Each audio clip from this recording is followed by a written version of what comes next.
il y a un lien symbolique, alors effectivement libre aux autres de ne pas croire au lien symbolique et de s'en moquer éperdument. Je me souviens d'Henri Laurence, le grand historien de la Palestine, qui dans un débat que j'avais avec lui, à réplique chez Finkielkraut, il y a plus de 20 ans de cela, m'avait dit à propos du sionisme, tout ça, ce que vous racontez, c'est très intéressant, mais vous comprenez, pour les Arabes, tout ça, c'est une histoire d'Esquimaux. D'Esquimaux. Il voulait dire par là, ça leur passe au-dessus de la tête.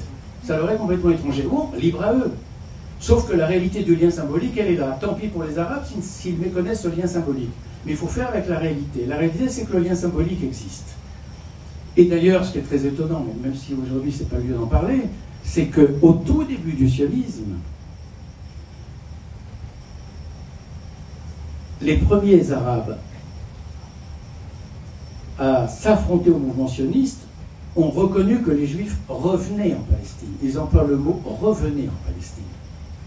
C'est l'ancien maire de Jérusalem qui, en 1899, écrit au grand rabbin de France, en français, d'ailleurs une lettre adressée à Théodore Herzl, enfin il le charge de l'envoyer à Théodore Herzl. Et cette très belle lettre en français commence par ces mots « Mon Dieu, à la vérité, c'est bien votre terre.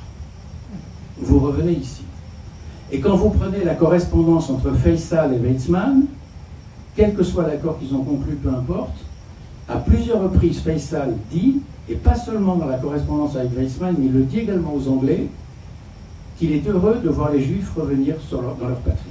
Il le dit. C'est-à-dire que, bel et bien, il y a dans la conscience musulmane cette idée d'un retour.